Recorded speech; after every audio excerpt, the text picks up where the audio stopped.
Welcome to SOMA, a game I bought on sale for £1.29 a while back because I was told this would be right up my alley as someone who loves horror games. SOMA is a science fiction horror game that focuses on stealth and puzzle solving, set in an abandoned underwater facility called Paphos 2.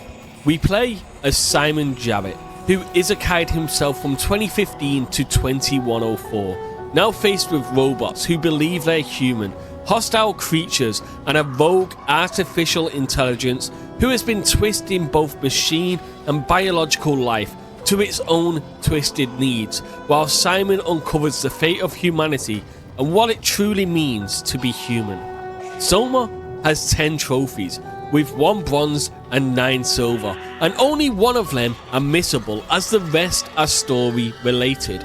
Which means we will be playing through the story, seeing the horrors that await in Paphos 2, and making sure to grab that missable trophy along the way. So, with all that information out of the way, let's 100% SOMA. Chapter 1 starts with a phone call from an unknown doctor, drinking some copper flavoured milk to help with our brain injury. Then off we pop to the doctors themselves, which looks more abandoned than functional. What also doesn't help is how the doctor isn't even a doctor, just Mr. Munchie. He also talks about building a computer variation of our brain to see how to repair it, which reluctantly we have to agree, as we only have months to live, and this procedure will hopefully expand that by years or even decades. So after a little more talking, we hop into the seat, do some tests, get blinded, and are transported to 2104. But things aren't like what they seem, as we are now in a facility and we might not be as human as we once were, seeming to glitch at certain aspects, just like the machine did when we first entered it just a few moments ago. Also, we are able to hear voices of the past through different machines by interacting with them, another clue that we might not be human. The noises are not fun. The ambience already has me on guard, hearing screaming, metallic scraping all around the place, topped up with a random clue stating that humans have been locking away whatever is roaming about the facility, the same facility we have been unlocking since we awoke. Moving along a little, and now, against mine, yours, and everyone else's judgment, we touch this weird mechanical bioorganic thing, getting shocked and moving on like it's seemingly nothing. Talking about nothing, we kill a robot that's screaming it is human, that was only there to apparently help us out, but it didn't matter as we get the facility powered up. Notice that we are the only ones running, and then get told by a Catherine Chun to head to the comms site, earning the Answering the Call trophy and finishing Chapter 1. Chapter 2 begins immediately, something that I like as there's no fade to black to show the actual change. Now, I just want to state it here, you can do all of this game on the story difficulty, so you don't actually have to see the monsters roaming about if you're not good with horror games. But you want to brag that you have finished this one. I, however, am on the normal difficulty because I enjoy the jump scares. These, however, were not the scares I was looking for. Instead, we get this guy who trudges along after us, only sprinting when they feel like it. I, being the superior machine that I am, can easily outwit it and make my escape upstairs, which, after looking about, I find the human Simon, who is definitely human and not some robot. At least that's how he sees himself, not noticing his arm is actually a claw. However, he does note that the robots, all the people plugged into them, don't actually see their bodies, something we also cannot do. So after contemplating our own humanity, we move on, learning from another computer the only way to power up the facility is to turn on the power, electrifying Simon. So, left with no choice, we pull the lever, putting him in immense pain while running to the second lever, flipping both of them to power up the comms center. And in true horror fashion, our friend shows up again. But he isn't so bad. So after a little running, dodging, we manage to escape his grasp and make it up to the comm centre, connecting with Sight Lambert and Catherine again. Catherine informs us about a shuttle that can take us to Sight Lambert. So after a little drowning, or not drowning in this case, we can move along, possibly tricking our mind into having arms as they glitch in and out of a suit, settling on the suit, which is something we should have noticed the moment we woke up. Swimming right along, we dodge more robots and even pick up a little companion of our own who, after journeying with us, opens the door to the shuttle bay and swims off onto their own adventure where nothing bad happens and they are totally safe forever. Inside the shuttle bay, one of the shuttles don't work, because of course it doesn't. However, here the game shows us Amy, an actual human who is connected to the machinery and unfortunately our power supply. So Simon, being Simon, for the second time in a row, takes the power for himself, killing Amy in the process. But we were able to power up the shuttle, so off to Lambert we go, not caring that we have murdered potentially 2 humans in the past 20 minutes. We also, in true horror fashion, end up crashing, and that's what I get for not having a driver's license. Back in the water again, I take a quick look at the trophies, and it's not looking good for fans of this game. It's not looking good for fans of SOMA.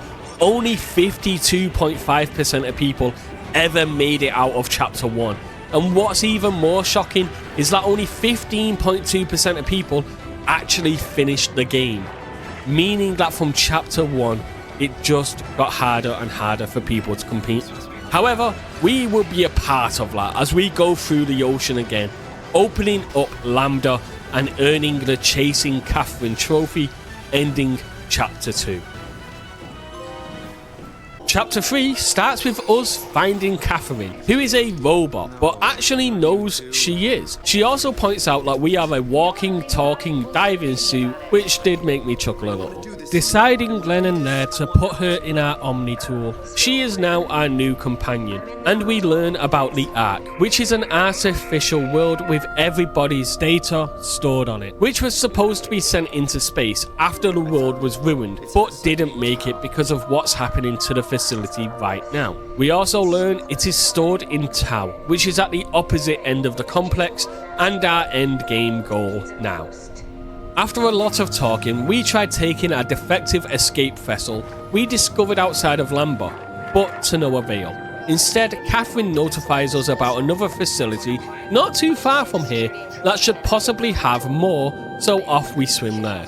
While being chased by a teleporting disco ball, but they haven't harmed us yet, so I'm not too fussed about that. I take that back hard. He almost killed me, leaving me half dead and traversing multiple floors because he can just teleport towards me, which is insanely nauseating because it constantly jerks around the camera and glitches the screen. Something I discovered that I could turn off at the very end of the game, having no clue what to do.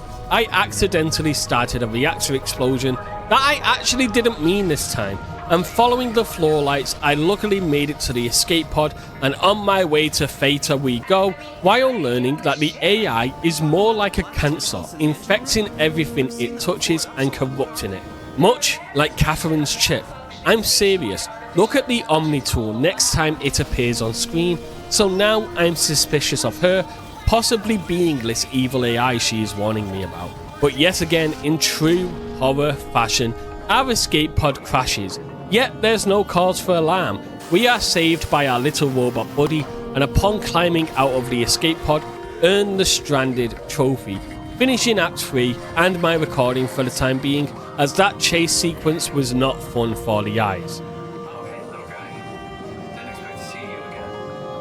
Back at it again, this time in chapter 4. I'm feeling a lot better with myself. We are yet again underwater. So to my friend who suggested this, who knows I don't like the ocean, thanks. Real cool of you. However, I won't let some virtual water get the better of me. Figuring out an antenna puzzle, we request a Zeppelin with some unspecified cargo to transport us to Theta, where unfortunately our Omni tool is broken, probably because of the multiple crashes. So yet again, we have to murder another human robot dude, proving as long as Simon doesn't see them as human, he will kill without mercy.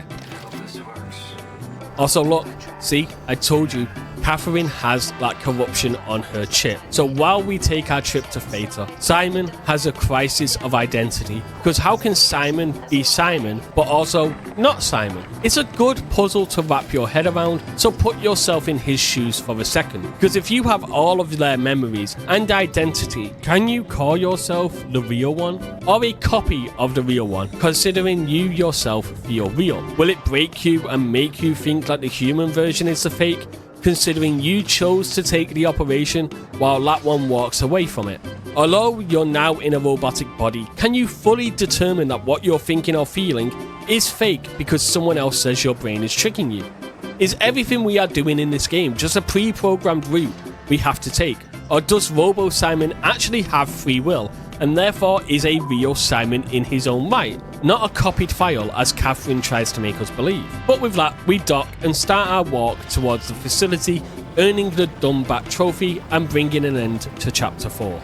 Chapter 5 starts with Catherine talking about stealing a submarine so we can head into the abyss.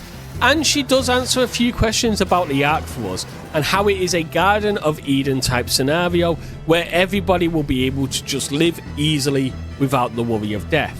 However, this submarine does appear to be a little too good to be true, as we can see that the WoW infection has taken over basically all of it. So off we go roaming through the Theta facility. Moving right along and roaming through the Theta facility, there is nothing around.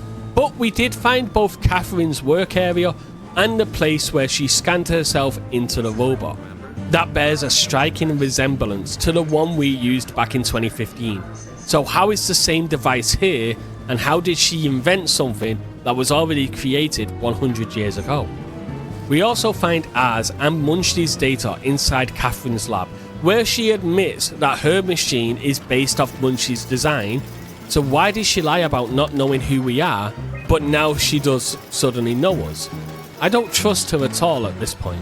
Going through the files, we do find a recording of Simon on his deathbed, giving Munchie permission to use his brain scan for future use, which of course created us, and me being a new Simon, promptly deleted that data along with everyone else's, because look at this place. Real or not, I am not putting another person through this. Heading downstairs towards the screens and to reset the servers, we see this enemy called the Proxy. Now, I will be honest here, I am terrified of this enemy for a few reasons. The first is that, at first glance, it seems like a simple enemy. Don't make a sound and it won't find you. Well, that is wrong.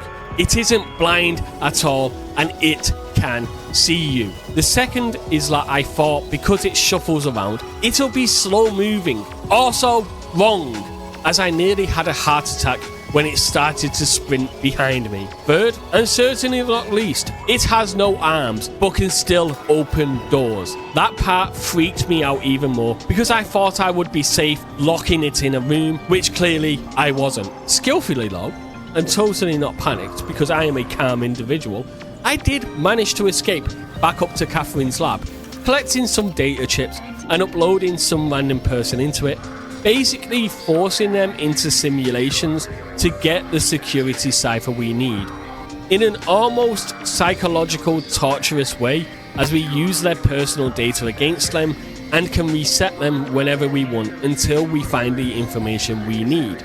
This also backs up my reasoning for deleting Simon's and the others' data, because if I can do this, so can they. So after some trial and error, mostly on my part with the error, we finally get the cipher from Brandon and I erase it. he's been through enough torture for 2 lifetimes. I also pick up Catherine, get into the submarine and flipping some switches. I break the 3rd vehicle this playthrough, escaping through the air duct, getting the Plan B trophy and ending chapter 5. Chapter 6 starts with us escaping the vent and Catherine is starting to sound more and more sarcastic about the Dunlap being destroyed, which again is making me believe she is actually under the influence of the WoW and just manipulating us into getting her into the Ark so she can infect it. We also did some simulations and thankfully I deleted all of those uploads as I could use them here to be test subjects if I wanted, which even if I am not the original Simon, I wouldn't want a secondary Simon to be experimented on. Going further into the facility, Catherine tells us that we are a woman named Imogen, revived as Simon, a mixture of robot and human, something Catherine calls perfect. Moving along a little more, we actually find the real Brandon and learned he met his end to those creatures after sacrificing himself to save his team. We even get a close-up of one of them, and yeah, this one sprints too, which is equally as terrifying. So after getting battered by the monster, I managed to escape to maintenance, which ends the way you think it would, with us crashing something yet again. Not long after this moment happened, that almost made me drop my controller because that actually caught me off guard as I didn't know where the sound was coming from, prompting me to actually let out an audible scream. Fucking hell! Jumping ahead a little and somehow escaping, we enter this waterway and by the powers that be, get flushed away back into the ocean, earning the Killed the Dream I Dreamed trophy and elevating my heart rate significantly, ending chapter 6. Chapter 7 is where we are, and my god does this game love water. But that doesn't matter, we are entering Omicron and finding that power suit. Entering Omicron, we encounter a talking version of the creatures who warns us we need to stop it, which I'm guessing is WoW, or Catherine. I'm still not convinced she's good. What solidifies this more is when we find the power suit, another one of her colleagues are inside of it, and she has zero problem with us making the jump into that body so we can run the suit that way, telling us that we need to set off around the facility for a cortex chip, a battery cell and structure gel to tie everything together into our new body. Getting the parts though wasn't too bad, just a few puzzles and we were done. The really messed up part comes after. We boot up the machine again, transferring ourselves into the new body, only we are still talking in the diving suit. What Catherine did mention is that we were a copy. She moved a copy from the diving suit into the power suit while keeping the other one asleep. Knowing that this is morally messed up, we ask Catherine if we can put him to sleep so he doesn't have to wake again, because nobody but me has to go through all of this pain, especially if they were going to wake up alone. So after coming to terms with our own morality, we say goodbye to the diving suit Simon, power him down and watch the light fade from his eyes. We then return to Catherine, open the airlock door, end chapter 7 and earn the A New You trophy.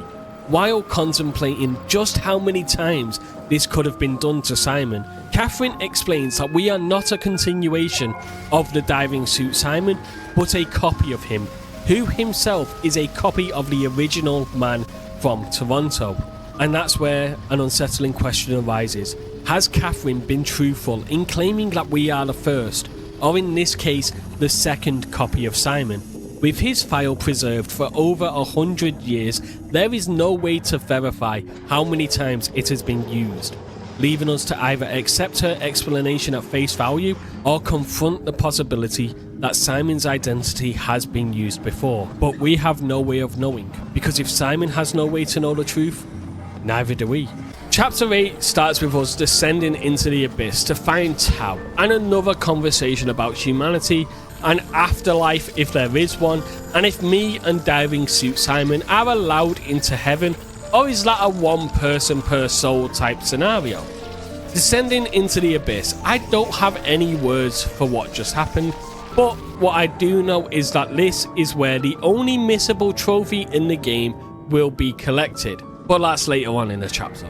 Our journey to Tau is a long one, where we need to stick to the light, but not all lights are beacons of hope, as something swims around, hoping to catch us out with a light of its own. And this is why I hate the ocean, the pitch black, and the anxiety of not knowing what is out there terrifies me to no end. I will admit though, this game definitely does that role well, as every single noise makes me jump. Finally making it to Tau, we can earn our missable trophy. What we need to do is follow along the story, dodging this creature, climbing down ladders until we reach this open room that has an infirmary that is locked down. But using the computer in dispatch, we can unlock it, return there and find Sarah Lindwall. Now, you can mess this trophy up if you kill her life support, so don't do that. Sarah's talk with us is a depressing one. Believing she wasn't alone until Simon told her otherwise, she was caring for the Ark, believing and hoping a rescue team would come. You can actually find notes where she was trying to look after her crew members as well on her computer. She then gives us the choice to kill her, as she doesn't have the strength to do it, and honestly it is a better choice than dying to WoW. So after stopping her life support, we wait with her until her passing, noting that she didn't even make it past 30, but we stood in silence, giving a farewell to the last living human on the planet, earning us the endangered species trophy. Making off with the Ark, we are now outside again, leading it to where it needs to go. But after being separated, we start listening to that random voice again, guiding us to the heart of the WoW and asking us to plunge our arm into it, as the gel inside of us can work as a poison. So, after doing exactly that and apparently poisoning it, he immediately betrays me, saying that I need to die, only for him to die himself by the WoW, showing its care for life function is still there. However, if this was the right choice or not, I would still make it again. I have seen what the WoW has done throughout the facility, and this isn't life or death. It is pure agony and suffering, something I wouldn't wish on any living being, or even the copies of those beings, or the copies of those beings. Making my grand escape from the WoW and back into the ocean, I get bit by a giant angler fish and end up a little confused, wondering if this was scripted or not, as I didn't die both times it attacked me. However, being the genius, smart, suave, amazing Simon that I am, I make it inside and earn the Your Expressway to the Stars trophy, finishing chapter 8. Final chapter time, and we are in facility 5. Faux fun, ready to use the Omega space gun to shoot the Ark and save the humans and be the hero. Maybe. Finding the Ark again, we slowly go to deliver it to the payload, where we discover the real Catherine, who was murdered by her team before she could launch the Ark. And Robo Catherine doesn't seem to care about her body, saying it was better this way. So we sort out the Ark and put it into the payload, head back upstairs to grab Catherine, making our way to the Omega gun and get in the seat one last time. But not all stories have a happy ending. Or do they? As me and Catherine do manage to get ourselves uploaded into the Ark, only it's not the us we are playing as, it's the copy of us, leaving this Simon to go crazy and ultimately left alone in the dark as this version of Catherine crashes and he is overcome with emotion, begging not to be left alone. Please don't leave me alone. Catherine? Catherine? But here's the main question the game has been asking us from the very start. Are we Simon? Or are we a copy of Simon? What makes a human human? Is it our feelings, our thoughts, our memories, or perhaps something we don't quite understand? Are the Simons we know of as real as the Simon from 100 years ago? Or are they just digital constructs who believe they are Simon? Were we the original copy? Or did we kill that one when we turned off the diving suit Simon? So many questions and no one true answer. Take the ship of Theseus, for example, but apply it to Simon.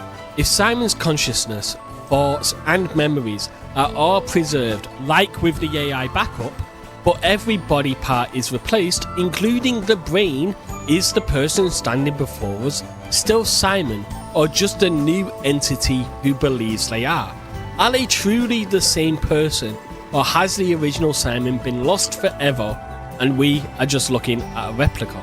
The game does a good job with this, as after the credits are done, we are in control of the newly formed Arc Simon, who meets up with the Arc Catherine, and they both believe they made it just in time, and with a fade to black, we get the end trophy. And that is SOMA, a thought-provoking horror game about what it truly means to be human, and if your choices do have meaning if you yourself don't see the end results. Or it can just be a game about a bunch of clankers who think they are human because people programmed them that way. But with all that being said, thank you so much for watching. If you liked the video, be sure to like, comment and subscribe, because I enjoyed recording this. I hope you enjoyed watching, and as always, good morning, good afternoon, good evening, and from the many Simons, the many Catherines and the singular I, goodbye.